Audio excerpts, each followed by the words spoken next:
कैसे भी थोड़ा जबरदस्ती मन को सुमरन से जोड़ना चाहते हैं, फिर भी वो बीच में दुनियावी सुमरन की तरफ भागता है, क्योंकि सुमरन हम अभी नया नया चालू कर रहे हैं और दुनिया का सुमरन करने का मन को बहुत पुरानी आदत है और इसीलिए वो बार बार सुमरन से हटता है, भाग के जाता है और दुनियावी सुमरन की तरफ लग जाता है। तो इसीलिए थोड़ा दिन सुमरन जबरदस्ती मन को दुनियावी सुमरन से निकाल के नाम के सुमरन में जोड़ना पड़ता है। जबान से अंदर अंदर ही करते हैं, धीरे धीरे जो मन को आदत पड़ जाती है तो धीरे धीरे मन ही करने लगता है। कहते हैं थोड़ा दिन जबरदस्ती जरूर करना पड़ता है, क्योंकि मन सुमरन से लगना नहीं चाहता है। मन को पता है कि सुमरन से लगेंगे तो हम मरेंगे और मन जो है मरने के लिए तैयार नहीं होता। तो इस तरह से हम जबरदस्ती मन को सुमरन से जोड़ के कुछ दिन प्रैक्टिस को ही अभ्यास कहते हैं। तुलसीदास ने रामायण में भी लिखा है, करत करत अभ्यास के जड़ मत हो तो सुजान। अभ्यास ऐसी चीज है, पहले करना पड़ता है, करते करते जड़ जीव भी ज्ञानी हो जाता है। और कहते हैं तीसरा आवरण है। इन दोनों से जबरदस्ती हम भजन सुमरन में कोशिश करते हैं, सुमरन चलने लगता है।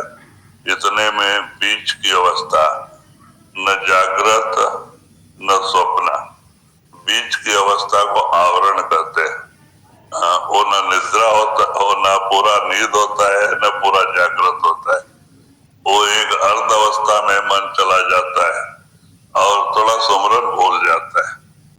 तो इसलिए उस समय भी जब ख्याल आता है तो हमें सुमरन करना चाहिए, जब ख्याल आता है सुमरन करना चाहिए और इस तरह से सुमरन को धीरे धीरे बढ़ाना चाहिए। इसके लिए कम खाना, कम बोलना, कम सोना ये बहुत जरूरी है।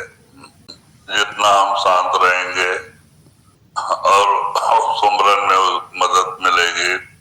ज्यादा बोलने से भी शक्ति खर्च होती है और फिर वो आदत अच्छी नहीं है। भजन करने वाले को कम बोलना, कम सोना और कम खाना ये जरूरी है।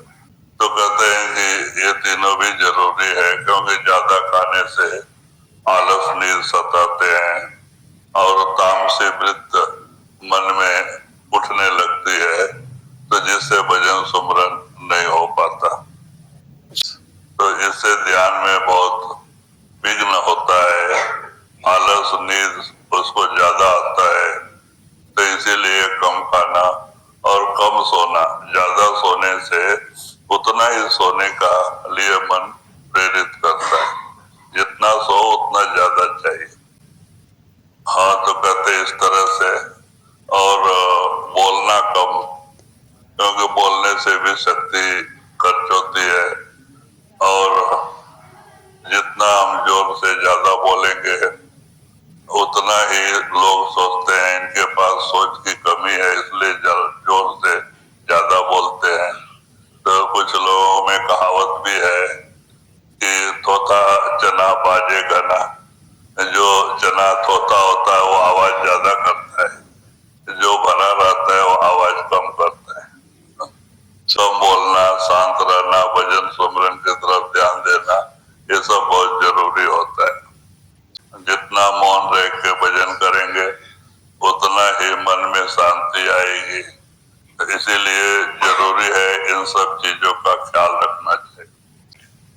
मन तो शैतान है, वो क्या भक्ति से, भजन सुमरन से दूर करने की कोशिश करता है, मान बढ़ाई की इच्छा करता है, दुनियावी चीजें, धन दौलत की इच्छा करता है और भजन सुमरन से भागना चाहता है। जितना हम भीड़ भाड़ से दूर रहेंगे, एकांत में रहना सीखेंगे, उतना भजन में फायदा मिलता है और मन पे संगत का भी असर होता है। कबीर साहब ने भी साधु संग जो हो, तो कहते हैं कि संगत का भी मन पे बहुत बड़ा असर होता है। तो इसीलिए अच्छी संगत में जाना चाहिए। सत्संग, संतों का समागम और सत्संगियों का समागम कुछ अलग होता है। वहाँ गुरु चर्चा होती है और भक्ति की महिमा होती है। दुनियादारों के पास दुनिया की महिमा होती है और ही कुछ बातचीत चलती है। तो कहते हैं कि उनके वाक्यों का प्रभाव मन पे पड़ता है, जो भी भजन सुमरन में विघ्न का रूप धारण करता है। तो इसीलिए एकांत भजन सुमरन करने वाले के लिए अच्छा होता है और एकांत में मालिक की याद बनी रहती है। नहीं तो संगत का मन पे बहुत बड़ा असर होता है। जो भी समय हमारे पास परमात्मा ने खाली दिया है, ज्यादातर उसको सुमरन भजन में बितावें। ये सुमरन करने की आदत डालें। सुमरन बड़ी ऊंची चीज है। सुमरन से ही हमें कामयाबी मिलेगी।